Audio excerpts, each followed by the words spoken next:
All right, let's go through concussion. So the biggest stuff that we've got to remember for concussion is that you don't get a concussion from hitting the head. We see this all the time. People talk about football, like, oh, football has all these concussions. Yeah, football has some concussions.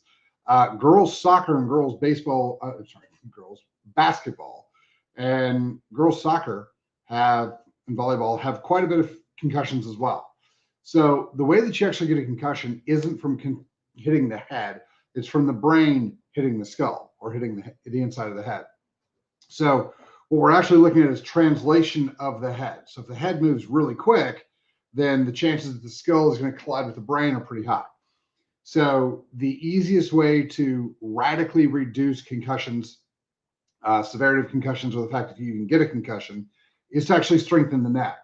And the reason why that is because as the neck gets stronger, the chances that the head's going to move too quickly decrease because all the force that goes into the head trying to get it to move also has to go into the neck. And so all that force dissipates and is absorbed by the musculature of the neck. So if you're worried about your kids getting concussions, get them an iron neck, get them, have them start doing neck and upper back and, trap exercises, get that neck really, really strong. So that's going to be the easiest way to actually reduce and prevent concussions.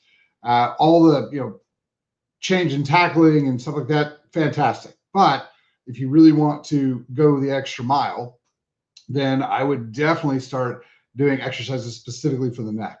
The other thing, if you guys have, so I have a 10-year-old who's starting, this is his first year to play. And so we went and got him his helmet. And so I'm making him, he plays video games, watch TV, whatever, but he wears his helmet while he's doing this. And the reason for that is because if you pick up a helmet, they're not super light. And most of these kiddos, like my 10-year-old, is pretty big for a 10-year-old, but his neck is a little bit small and wobbly. And so what we wanted him to do was to start wearing the helmet, get used to the weight. As he moves his head around, it'll help strengthen the neck and kind of get it where it needs to be. Because again, strengthening the neck is our primary goal for reducing concussions. And so as he moves his head around wearing that helmet, it's going to help strengthen the neck and get him used to it. So those are two really big things. It's always funny because you see these kids running around with their bobbleheads, helmets, and you're just like, oh, it's so cute. Yeah, a lot of times that helmet is not helping. It's actually creating more of a problem. So you've got to strengthen that neck. As the neck gets stronger, then everything is going to kind of get better. So have them wear that helmet where they're just sitting around, walking around the house, stuff like that. It'll help tremendously. The other things from a biochemical standpoint, one of the really good things to make sure your kiddos have, if you're worried about concussions in sports, is make sure they're on creatine. Creatine is fantastic for muscle development. It's great for a lot of other things. But what we're finding is it's extremely neuroprotective. So if your kids get a concussion and they have creatine already in their system, what we're finding is that these kids get better a lot faster. And so we definitely want to make sure they've got creatine in them. Depending on body weight, I usually tell people it's roughly 5 to 7 grams for every 100 pounds of body weight. So if your kid weighs 90 pounds or 80 pounds, give them 5 to 7 grams. If they weigh 120 pounds, give them 5 to 7 grams. If you're going to do more than, say, 7 grams, I even do this with adults, I recommend splitting the dose. And so doing it in the morning, doing it at lunch, doing it at night. So just so you're not taking it all in at once. So as far as creatine goes, that's fantastic. You guys can take the capsules. There's all sorts of different kinds. The one we have on the website is the one I take. It's this big tub. It's my favorite way to do it. My kids would take it. I take it. It's fantastic. The other big one for concussions are make sure ahead of time that these kiddos are on a fully methylated full spectrum B2, B6, folic. So the folic needs to be like an L-methyl tetrahydrofolate, a fully methylated version. The B12, don't take cyanocobalamin. If you've got supplements with cyanocobalamin, or if you're drinking energy drinks, you're consuming anything with cyanocobalamin in it, that's not really where you want to go. You want methylcobalamin. So get the methylcobalamin in. That's the B12 you need. Omega-3s are going to be really big for this. So getting your omega-3s in is really beneficial. The one that we have, I call Brain. So on the website, it's called Brain. And the reason why it's called Brain is because it's part of my concussion protocol. So the omega-3s are great. Usually I'm going to go with 2 capsules per every 100 pounds of body weight. You can split that dose up, morning and night as well.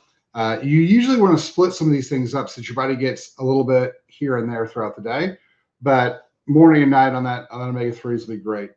The other thing that I'm a big fan of is your brain works off of ATP. This kind of goes back to my whole argument against, allowing people to think that the body runs on calories. The body does not run in calories. It runs on adenosine triphosphate, or ATP. Your brain uses a giant amount of ATP. And so what you want to do is you want to say, okay, if we're going to be injured and we're going to start rehabbing and rehabilitating the brain, what's the brain going to want? It's definitely going to want omega-3s. We've already talked about that. It's definitely going to want methylated folic acid. Talked about that one. The other thing is it's going to want ATP. And so we're looking at, this is where your NAD comes in. This is where your CoQ10 comes in. But I'd also recommend that you double down on the NAC, the N-acetylcysteine. Your body uses NAC for a couple different things, but one of the big things it does is it helps it to create glutathione.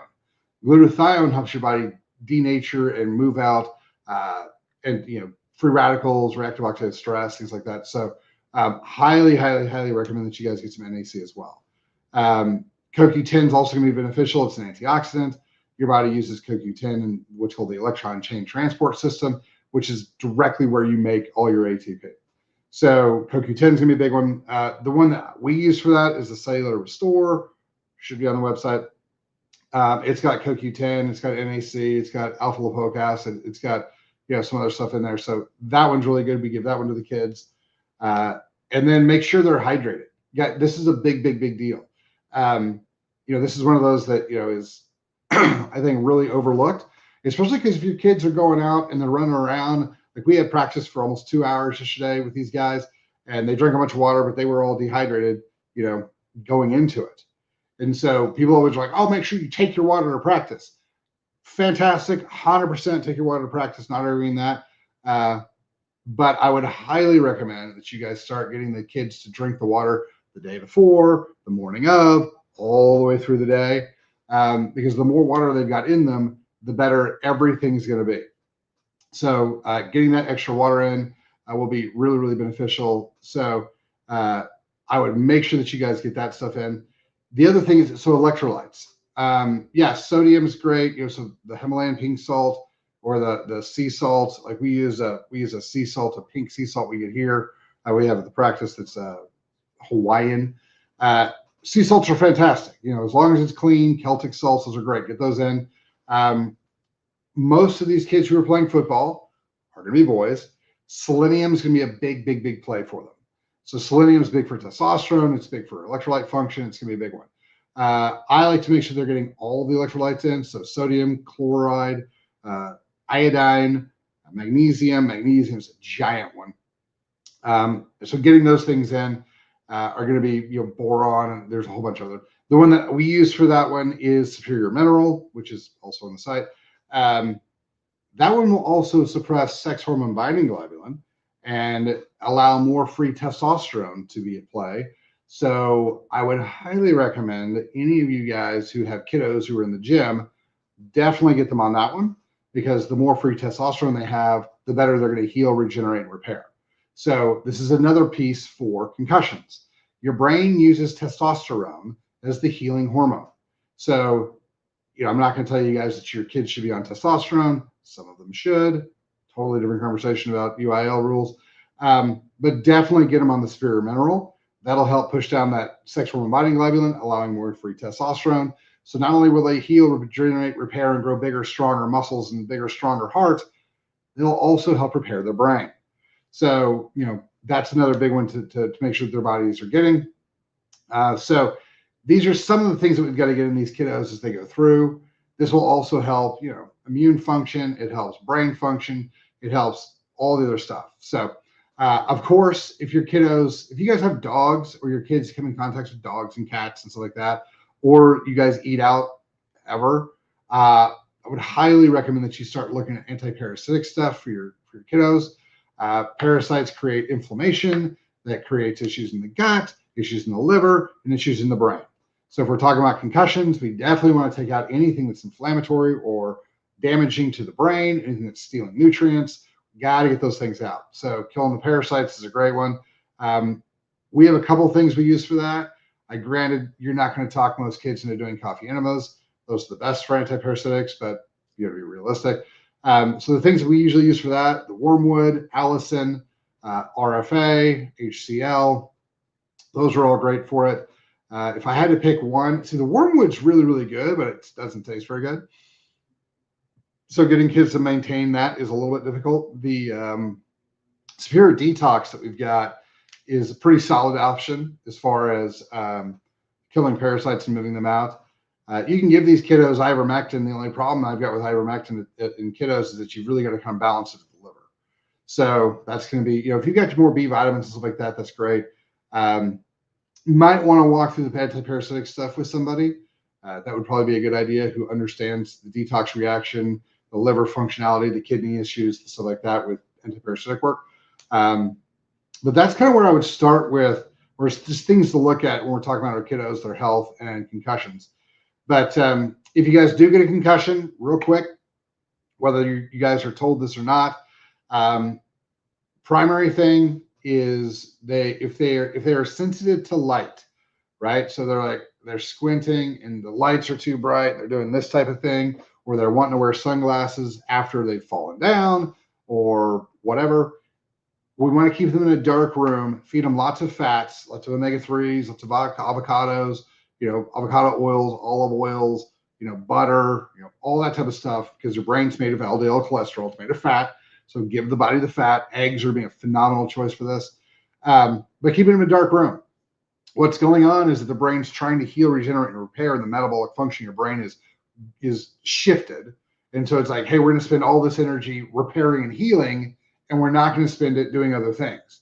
And so if your eyes are sensitive, cool. Your eyes are brain tissue. We got to calm that down. So dark room, I would leave them in a dark room until they can stand light. Until they can come out and they're like, okay, it's, it seems a little bright, but I'm fine. Cool. Then it's going to be, okay, just stay around the house, do the things around the house. They're going to get fatigued easier. They're going to get grumpier, all those type of things. Think hangry, right? Their emotions are going to be a little bit easier to set off, things like that. So what we normally do for that is, once they've kind of got out of the dark room phase, kidney castor packs are fantastic for it. We already went through all the supplements to be taking. And then the other big one that we do outside of hyperbaric oxygen, I don't think I've talked about that. Hyperbaric oxygen is probably the number one thing for this, because what your brain needs is more fuel. Oxygen is the number one fuel it needs. Hyperbaric oxygen is going to be the best place to go for that. We have a chamber here in the office. We work with people who have hard sides and all the whole deal. So just Google hyperbaric near me and get your kids some hyperbaric oxygen. I think we've doing this protocol, we're about half the time, or 50% faster than the average return to play, because we do all these things. Concussion is more of a metabolic thing than it is like a bruise or a trauma type of thing. So changing the chemistry is the fastest way to get these things healed. So those are kind of some of the things. The standard return to play protocol, real quick, is after the concussion, stay in a dark room until your body is functional. Stay around the house until you have the energy. 30%, you go to school for about 30% of the day, come home. You do that until you're like, oh, that was cool. Like, no big deals. Wasn't extra tired, wasn't extra grumpy, didn't start having extra brain fog. And you go half a day until half a day is same way, no brain fog, no fatigue, no extra issues. Then you go the whole day. And once you can do the whole day, then you go hang out at practice, and you start kind of, slowly getting back in. 30% of practice, 60% of practice, 90% of practice minus hitting, and then you're back in. This can take 6 months. This can take 5 days. It just kind of depends on the severity, what your kiddo had ready to go. If it had the tools to help regenerate, repair, rebuild, you're good. Now, there are some kiddos there's some people who have significant issues healing from concussions in general. I would do an APOE and a COMT test, genetic testing, to figure out where your kid sits on this idea. There are some kiddos that I would, as much as I love football and that type of thing, I would tell you, you've got to strengthen your neck and not play contact sports. depending on where that genetic function comes in. And then there's some kiddos you're like, you can drive nails with your face. Like if you get a concussion a week from now, you'll be totally fine. So there is a big spectrum on that as far as concussion goes. So the other thing is if you figure out where you are on that spectrum, that concussion issue, you can be like, okay, either, we're totally fine or we really shouldn't play.